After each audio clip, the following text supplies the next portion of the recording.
guys, welcome back to my channel. Today's video is going to be a review on the movie Midsommar. I just watched it last night. Everything's pretty fresh in my brain, and I decided that it was time to make a review on this movie. I had heard so much about it, I just haven't got around to it. So stay tuned if you want to hear my review, spoiler free, at least at first, and then I'll give you guys the rundown how the movie actually was. So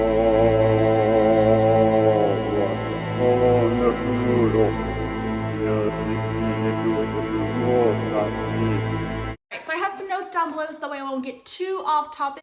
So in the beginning of this movie, Danny gets an email from her sister saying, "I'm taking mom and dad with me into the dark, goodbye." Some really cryptic email. So Danny kind of freaks out like, oh my gosh, my sister is going to do something bad. I'm really worried right now. So she reaches out to her boyfriend and kind of confides in him like, hey, my sister's done it again. She's gone crazy. And he's like, well, she's just bipolar.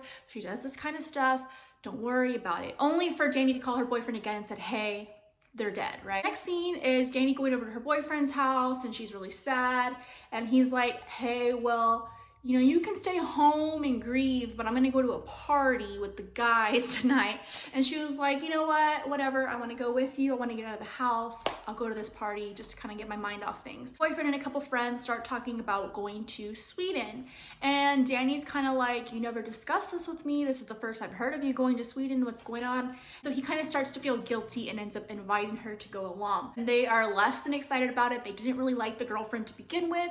She's already kind of emotional with everything going on with her family, so that's like the last thing they wanted on this boys trip. The main friend, who is actually Swedish, who wants to invite them, he confides in her like, hey, I know you're going through a really rough time, but my family died too, so I feel like I can understand where you're coming from. She gets visibly upset. That's where you kind of see that they're starting to become friends, that he takes kind of a liking towards her, or at least has sympathy towards Danny. So then boom, the next scene, they're like on the flight going to Germany. So this is all happening like in the first like 10 minutes of the movie. When they finally get to Germany, there's like this beautiful field, so green, it's so lush, it's just visually really pretty. These girls have headdresses and pretty white dresses and their hair is braided, it's so pretty. And so when the friends initially get there, they are just kind of taking everything in, and one of the brothers or friends or cousins of the Swedish friend comes over and gives everybody shrooms to take. The girls kind of obviously freaked out, like, well, I don't even know these people, they're already doing drugs right now, I don't want to take any, but she ends up kind of giving into peer pressure and ends up taking some too. So I will say that this film, I guess, was, I would say, pretty accurate to how a shroom experience would be. If you've taken any hallucinogenics or psychedelic drugs, you would see some similarities to an actual trip in this film. So I thought that was an added element. I've seen films where they've had acid trips or they've had, you know, highs from smoking marijuana. And so I feel like that was an added element that I haven't seen before in film. It seemed authentic enough to make the viewer feel like they were having a high themselves. But moving forward, they all kind of have their own little trip. Anyways, all that to say, they start hearing all these chants and everything going on. Hey guys, so while I was editing, I realized that I just start getting right into the spoilers. So spoilers starting now. You hear all these chants, all the friends, and they start to kind of follow the sound and follow what's going on. Before they start to actually get to the ceremony, they meet this engaged couple. You could tell maybe might become friends with this couple. Fiance is like, oh, what is this? And then you see one scene where there's like this tapestry and it has this timeline of how things are, I guess, going to work at this village. And it's like a cross-stitching kind of blanket with this timeline where this girl will meet this boy, she will fall in love with him, she will cut her pubic hair, put it in a soup or a drink, he will then consume this concoction, she will be pregnant and have a baby. The next scene, they're all at this huge dinner table, and you can see that there's this elderly woman and elderly man at the head of the table. And once the older couple sits down, then everybody else sits down kind of like one chair at a time. Starting to see like, okay, this man and this woman, they're obviously in charge, they're the head of the table, they must be of some importance. So that's when they are lifted up on their chairs and hoisted up to this top of this cave, like this cliff. They're at the top of the cliff, and everybody is just watching and chanting and swaying. It just seems like maybe it is a, you know, just regular ceremony. It's a little weird because it's all very kind of in unison, but the Americans are just kind of like, okay, cool, we're just part of this experience. So then you see the man and woman cut their hands and put blood on this rock that has this like hieroglyphic type scripture on it. And then they're still kind of like into it. This is not too bad. But then that's when the movie really starts, I would say, getting into that this is gonna be a really film. They have the lady drop off the cliff and she falls flat onto this like tomb looking flat piece of concrete slab. And when she hits it, her face caves in, crashes. You see all of her head just kind of fall apart, her nose, her eyes, it's smashed. She's just bludgeoned completely. But when the male falls off the cliff, he only hits like his leg or half of his neck. He doesn't completely die, and they all start crying. So clearly he didn't have a nice, clean death. So somebody comes out with this huge mallet and then smashes his head in, where once again you get a close-up scene of his face being smashed and just like tendons and guts and just cartilage all just exposed at this point. Blood. I will say the blood was really accurate. It did look the most realistic blood I've seen in a film in a really long time. And then I believe it looks like the son and daughter, since he didn't have a clean death, have to come and pretty much finish off his death by beating him in the face, where he then dies. So at that point, the Americans are freaked the F out. They were like, oh my gosh, I want to go. The engaged couple are freaking out. They are not down. They want to leave. Head council lady comes over and she's like, this is just tradition. This is just what we do. Do not be alarmed. I thought you guys were informed. This is the tradition that we do. I am so sorry to offend you. This has been around for decades and centuries. This is just how we participate in Midsommar. And at that point, they're kind of like freaked out still. They don't want to be here, but I feel like that kind of softened them a little bit. They were like, oh, I'm really freaked out. This is not something I want to be with. I do want to leave, but I mean, I guess I can sympathize that this is your culture. So we're just gonna go with it. Everybody in the village sleeps in the same barn house, and there's like hieroglyphics all over the walls, all this different stuff. But right now it's only Danny and the Swedish friend, and she's like, why did you invite us here? This is so messed up. Why on earth would you bring us here? And he was just like, I wanted to share this with you. It only happens every 90 years. And one of the boys in the group was actually doing a thesis for his paper in college on the Swedish festival of Midsommar, so it was almost in that friend's benefit to come too, and he was one of the friends, and so they all just kind of agreed that they would just go for educational purposes. She just happened to tag along, so she wasn't really in on the actual motive of this trip. Once again, I wanted to show this and to share this with you. I feel like me and you are really similar. Maybe you just don't understand it yet, but I too feel like I don't have a family anymore, and the people in this community are my family. This is how I grew up, and I wanted to share this with you so you would feel accepted and welcome, and that there are people here who care about you. So once again, she's still kind of like, thanks but no thanks, but it's enough to kind of ease her a little bit. At night, when everybody goes to sleep, one of the boys who's writing the thesis sees this red-headed girl put this almost Palo Santo type wooden stick underneath Danny's boyfriend's bed. So at this point, it's the next morning, and the boy goes over to the Swedish friend and was like, hey, I saw this red-headed girl put this stick underneath his bed. What does it mean? And he's like, oh, that is my sister. She must really like him. Don't worry about it. It's just custom. That means she just has a crush on him. No big deal. Don't worry about it. And the friend's like, okay. There's more that kind of goes on with the friend. He's writing his thesis paper and he wants to research and talk to people. It's really irrelevant. It just kind of could have been cut from the whole movie. Moving forward, there is this second ritual. I'm kind of skipping a few parts that were kind of irrelevant, but at this point there's a new ritual, and that's really where Danny starts to kind of start separating herself from her boyfriend. They haven't really talked. They're not really fighting, but they're also, you can tell, not really romantically involved at this point. They're both kind of doing their own separate things on this campsite. They're not hanging out. They're not even really talking. And one of the girl activities is that she is to participate in this dancing ritual. And she, once again, is just trying to be nice and kind of oblige everybody. She's, trying to just be like, participating to the best of her knowledge to kind of be like grateful. Thank you for inviting me. I should just totally immerse myself in this experience. Even given everything she's seen, she's still kind of moving forward, being receptive to it. Other girls on the campsite was like, we're going to participate in this dance. The last girl standing is the queen. And so to her, she takes that just kind of like, okay, we're just gonna play a game. But no, they end up doing this dancing. And I should start putting on my headdress. I'm gonna put on my headdress now. At this point, all the girls now are wearing headdresses in this film, so I decided I kind of like would be on brand. Anyways, so all the girls now have headdresses. They're all dancing, they're all giggling. She obviously is not familiar with what the dance is, so she's just kind of going along with the motions. Right before they do this dance, I will say that they took that shroom tea again, and so she starts kind of like hallucinating, seeing things, feeling things, having a good time, kind of just gives in to the experience. And then she realizes she's like the last 10 girls, the last 5 girls, the last 4, and then her and her friend are just giggling, having a good time, and the 2 other girls collide into each other, leaving her the last girl standing. She wins, and then she gets this beautiful, gorgeous crown, flower crown that she gets to wear. And then like the next scene happens, they kind of like take her away. At this point, she goes off with a different group of girls in this really pretty carriage. They take her away because they want her to go bless the crops and all of the cattle, so that way they can have like a really bountiful new year. At that point though, they do ask her boyfriend to come with them, because also not too long before they take the boyfriend away, that redheaded girl kind of slips the boy some special tea and he drinks it. He is now under the impression, hey, this redheaded girl really likes me. I'm kind of curious about her. What does this all mean? Once again, he's not even talking to his girlfriend. They're kind of like already almost in a weird way broken up. So he indulges the redheaded girl and she kind of gives him this like come hither look. So he follows her, only to realize that now he was the chosen one by her.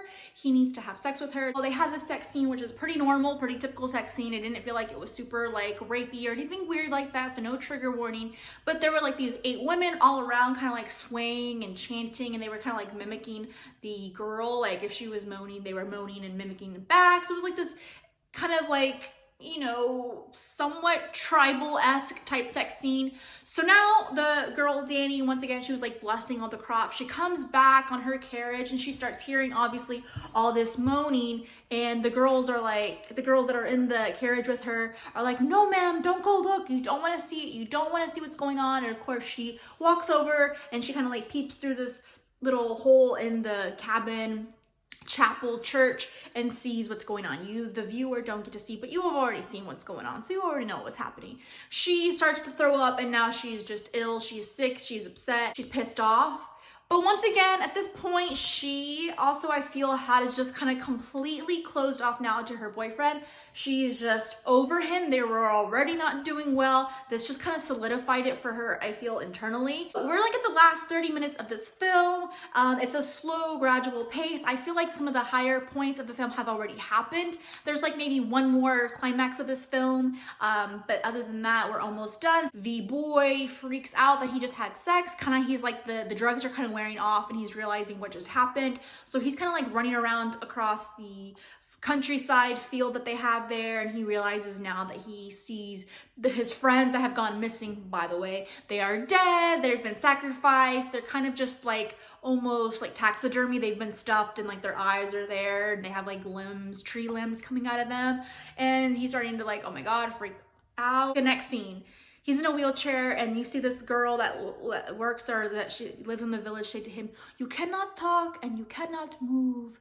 And then when she backs away from that scene, you see that he is looking at his girlfriend, and she is in this beautiful like flower piece headdress with like this flower gown, like all encompassing, like all you see is her head, everything else is flowers. She is flowers, and she's like at the top of this like stage looking down at everybody, and they say to her, okay queen, you must pick a sacrifice.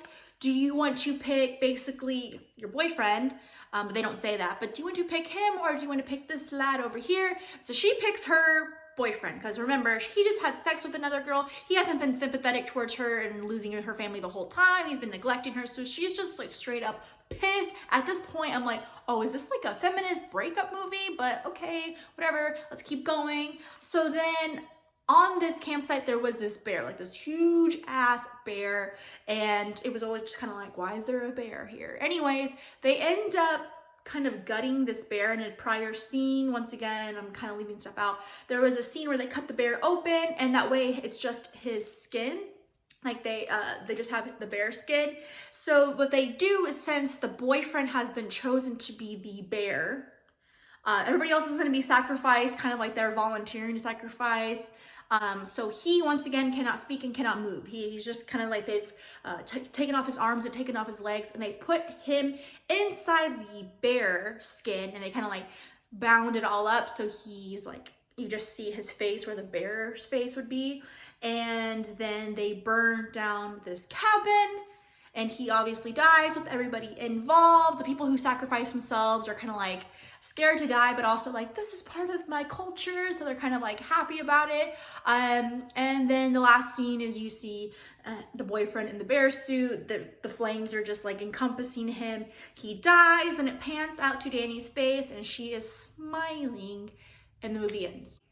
I will say that I feel like this movie is very, very, very similar to Mother, which, if you haven't seen Mother, it's one of my favorite movies of all time. And if you have seen Mother, that kind of gives you an idea of like what kind of films I like. That movie was really unsettling. You weren't really sure where it was going to go.